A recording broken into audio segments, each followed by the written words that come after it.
A ordem evangélica. O Senhor tem mostrado que a ordem evangélica tem sido demasiada receada e negligenciada. A formalidade deve ser banida, mas por fazê-lo não deve ser a ordem negligenciada. A ordem no céu. Havia ordem na igreja quando Cristo esteve na terra, e depois que ele partiu, a ordem foi estritamente observada entre os seus apóstolos. E agora, nestes últimos dias, quando Deus está levando os seus filhos à unidade da fé, há mais real necessidade de ordem que jamais antes, pois ao passo que Deus une os seus filhos, Satanás e seus anjos maus estão muito ocupados, procurando evitar essa união e buscando destruí-la. Assim é que homens são afoitamente enviados ao campo com falta de sabedoria e discernimento, talvez não governando bem a própria casa, nem tendo ordem ou governo sobre os poucos que no lar Deus lhes entregou a tarefa de cuidar. Mas ainda assim consideram-se capazes de cuidar do rebanho.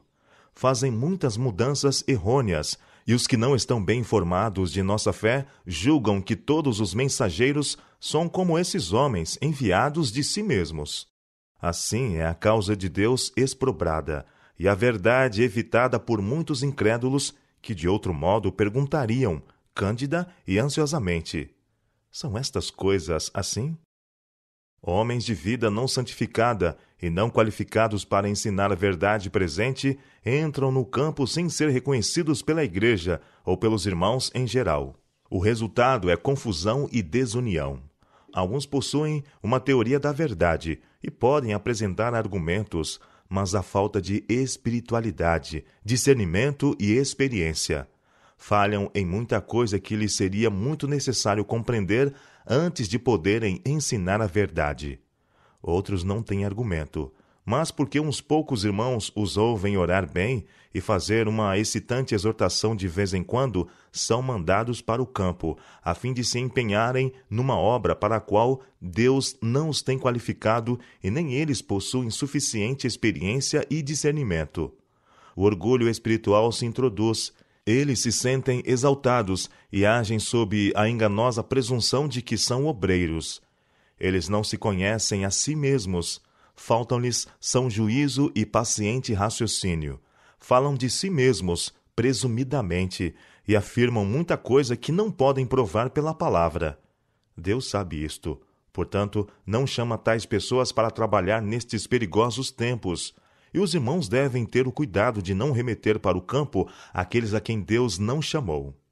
São precisamente os homens não chamados por Deus que, em geral, se consideram muito vocacionados e acham que os seus labores são muito importantes.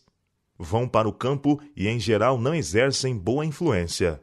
Todavia, em alguns lugares, eles alcançam certo sucesso, e isto leva-os, bem como a outros, a pensar que são realmente chamados por Deus.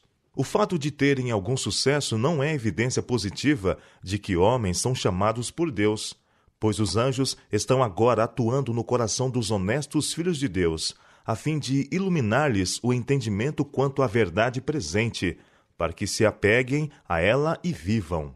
E ainda que homens enviados de si mesmos se coloquem onde Deus não os colocou, e professem ser ensinadores, e almas recebam a verdade por ouvi-los pregar, não é isto prova de que foram chamados por Deus.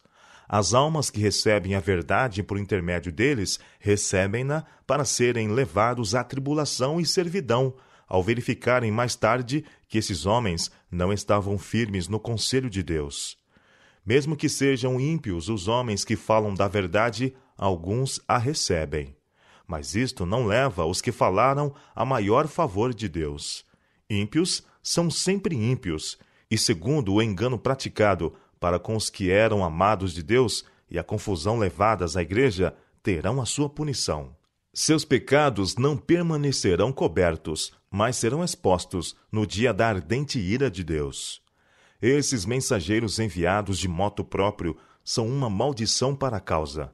Almas honestas nele põem sua confiança, pensando que se estão movendo no conselho de Deus e estão em união com a igreja, aceitando, portanto, que administrem as ordenanças, e ao se lhes tornar claro o seu dever de praticar as primeiras obras, permitem ser por eles batizados. Mas, ao fazer-se a luz, como geralmente sucede, e ao serem alertados de que esses homens não são o que eles pensavam ser, isto é, mensageiros chamados e escolhidos por Deus, entram em provação e em dúvida quanto à verdade que haviam recebido e sentem que precisam aprendê-la completamente de novo. Sentem-se desassossegados e são levados à perplexidade pelo inimigo sobre a sua experiência, se Deus os tem guiado ou não, e não ficam satisfeitos até que sejam de novo batizados e recomecem tudo. É muito mais penoso para o próprio espírito dos mensageiros de Deus irem a lugares onde têm estado os que exercem esta malévola influência do que iniciar o trabalho em campos novos. Os servos de Deus precisam tratar com clareza, agir abertamente e não ocultar erros, pois estão colocados entre os vivos e os mortos, e precisam dar conta de sua fidelidade, de sua missão e da influência que exercem sobre o rebanho do qual o Senhor os constituiu bispos. Os que recebem a verdade e são conduzidos a tais provações teriam recebido a verdade da mesma forma se esses homens tivessem permanecido afastados e ocupado o humilde lugar que o Senhor lhes designara. Os olhos de Deus estavam sobre as suas joias, e Deus lhes teria dirigido os seus chamados e escolhidos mensageiros. Homens que teriam agido inteligentemente.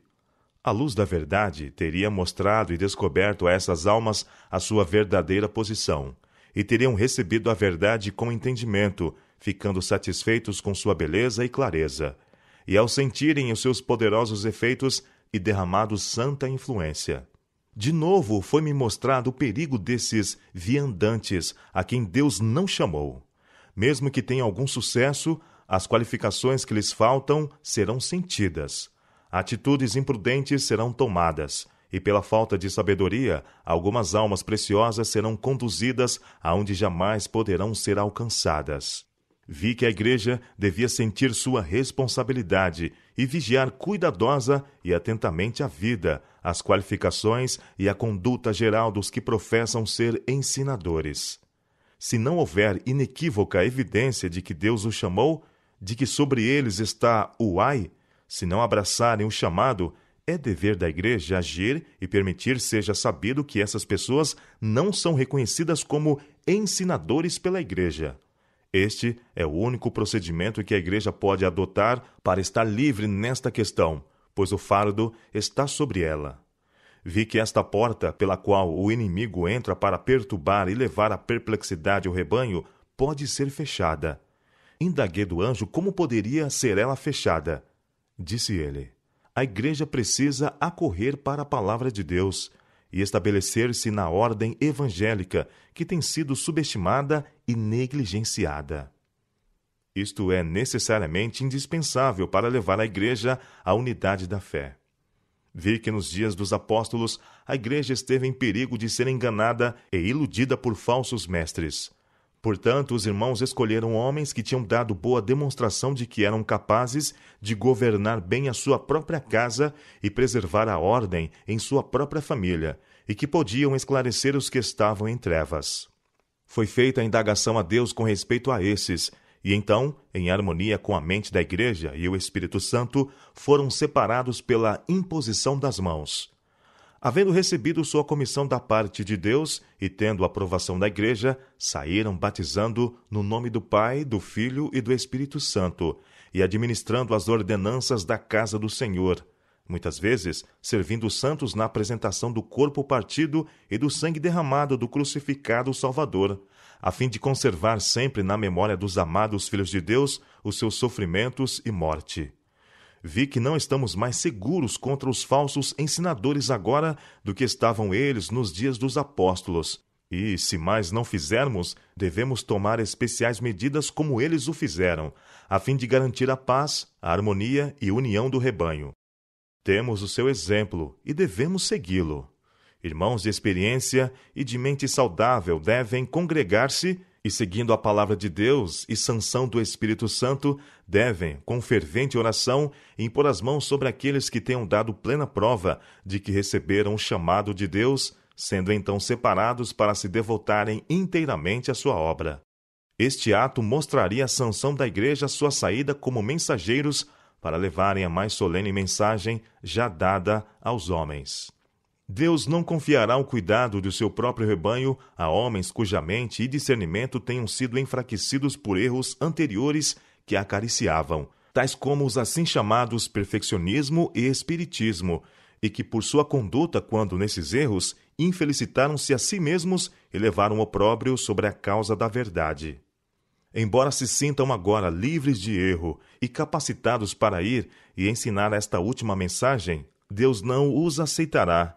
Ele não confiará almas preciosas aos seus cuidados, pois o seu juízo ficou pervertido enquanto estiveram no erro e está agora debilitado. Aquele que é grande e santo é um Deus zeloso e deseja que os homens que levam a sua verdade sejam santos. A santa lei, anunciada por Deus no Sinai, é parte de si próprio, e somente homens santos que sejam seus estritos observadores honrá-lo-ão, ensinando-a a outros. Os servos de Deus que ensinam a verdade devem ser homens sensatos, devem ser homens que possam enfrentar oposição sem ficar excitados, pois os que se opõem à verdade difamarão aqueles que a ensinam, e cada objeção que possa ser articulada será apresentada na sua pior forma contra a verdade. Os servos de Deus que levam a mensagem devem estar preparados para remover essas objeções com calma e mansidão pela luz da verdade. Frequentemente, os opositores falam aos ministros de Deus de maneira provocadora, na tentativa de arrancar deles alguma coisa da mesma natureza, a fim de tirar daí o maior rendimento possível, declarando então aos outros que os ensinadores dos mandamentos de Deus têm um espírito amargo e são ríspidos, conforme a comprovação que fazem. Vi que precisamos estar preparados para objeções e, com paciência, bom senso e mansidão, deixar que tenham a importância que merecem, não por rejeitá-las ou eliminá-las mediante asserções positivas e então carregar sobre o opositor, manifestando dessa forma um espírito amargo. Mas dar à objeção o seu justo valor, deixar que brilhe a luz e o poder da verdade e que esta exceda em peso, removendo assim os erros. Desta forma, far-se-á boa impressão, e os oponentes honestos reconhecerão que têm sido enganados e que os guardadores dos mandamentos não são como lhes tinham sido apresentados. Os que professam ser servos do Deus vivo precisam estar dispostos a ser servos de todos em vez de se exaltarem sobre os seus irmãos, e precisam possuir um espírito bondoso, cortês. Se errarem, devem estar prontos a confessá-lo por inteiro. A honestidade da intenção não pode ser tida como excusa para não confessar o erro. A confissão não diminui a confiança da igreja no mensageiro, e ele estaria dando um bom exemplo. Seria encorajado o espírito de confissão na igreja, e o resultado seria agradável união. Os que professam ser ensinadores deviam ser padrões de piedade, mansidão e humildade, possuindo um bom espírito para ganhar almas para Jesus e a verdade bíblica. O ministro de Cristo deve ser puro na conversação e nas ações. Deve ter sempre em mente que está manejando palavras de inspiração, palavras de um Deus santo. Precisa ter em mente também que o rebanho está confiado aos seus cuidados e que deve levar os seus casos a Jesus, suplicando por eles como Jesus suplica por nós ao Pai. Foi-me indicado o povo de Israel antigamente, e vi quão puros e santos tinham de ser os ministros do santuário, porque mediante o seu trabalho eram postos em íntima relação com Deus. Os que ministram devem ser santos, puros, sem mancha, ou Deus os destruirá. Deus não mudou. Ele é tão santo, tão puro e tão minucioso como sempre o foi.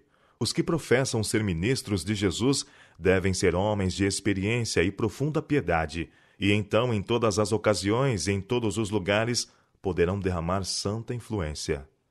Tenho visto que agora é tempo para os mensageiros de Deus saírem para onde quer que haja uma brecha, e que Deus irá diante deles e abrirá o coração de alguns para que ouçam. Novos lugares terão de ser penetrados, e onde quer que isto for feito, faria bem, se consistente, irem 2 a 2, de maneira que um ao outro se sustentem as mãos. Um plano como esse foi apresentado. Seria bom que 2 irmãos iniciassem juntos e viajassem em companhia um do outro para os lugares mais escuros, onde há muita oposição e onde o máximo trabalho é necessário, e com esforços conjugados e forte fé, apresentassem a verdade aos que estão em trevas. E então, se podem realizar mais visitando muitos lugares, saiam separadamente, mas encontrem-se a miúde, enquanto em viagem, a fim de, por sua fé, encorajarem-se um ao outro, por esse meio fortalecendo-se as mãos mutuamente.